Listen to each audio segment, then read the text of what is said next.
Hey everyone. So today we're going to dive into a really fascinating and honestly a pretty unusual English idiom that you probably don't hear every day. It's nailed to the counter. The story behind it is just a fantastic peek into history, so let's get right into it. So, just hearing that phrase, what pops into your head? It sounds a little weird, maybe even a bit aggressive, doesn't it? Well, that's the puzzle we're going to solve together. You're going to want to stick around because where this phrase comes from is a seriously cool look into the past. All right, let's really get into this strange idiom. Nail to the counter. Yeah, it might be uncommon today, but its origin story tells us so much about how our language grows and changes based on real-world stuff people used to do. To really get this phrase, we need to kind of travel back in time. I want you to picture the bustling shops of Old England. There are no credit cards, no digital payments, just coins and big, heavy wooden counters. This is exactly where our story starts. Okay, so let's just break it down literally for a second.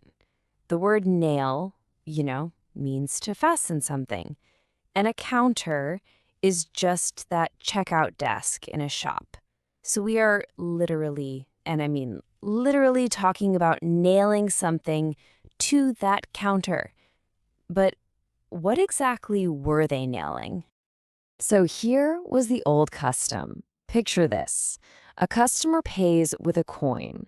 The shopkeeper then takes that coin and physically hammers a nail right through it, pinning it to their wooden counter. This was like the ultimate receipt. It meant the deal was done, payment was totally complete, and most importantly, it could not be taken back. It was final. And from this one single physical action, hammering a nail through a coin, two different idiomatic meanings were born. And they're both tied directly to that one final action. Okay, so this custom gives us two related ideas. On one hand, the first meaning is all about the payment itself, paying immediately with cash right there on the spot. But on the other hand, the second meaning captures the feeling of that action, the finality of it. It describes any decision that is absolutely firm, totally unchangeable, and irreversible, just like that coin stuck to the wood. So the big question is, how does this really old phrase actually fit into a modern conversation? Well, let's take a look at a couple of examples for both of its meanings. All right, here's an example for that first meaning. After delaying for so long, Andy finally decided to buy the car and paid on the spot, truly nailed to the counter. See? This perfectly gets that idea of an immediate, final, cash-in-hand payment. And now for the second meaning. The manager made a firm, unchangeable decision as if it was already nailed to the counter. This shows how the phrase can be used for anything, not just money, when a decision is final and there's just no going back. Okay, so we've looked at its history, we've seen how to use it today. What's the big takeaway here? Let's do a quick summary of everything we've just learned.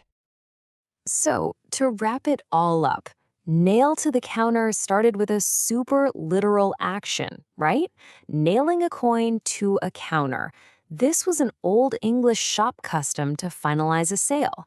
And from that one thing, we get two really powerful meanings: paying for something in cash right away and making a decision that simply cannot be changed.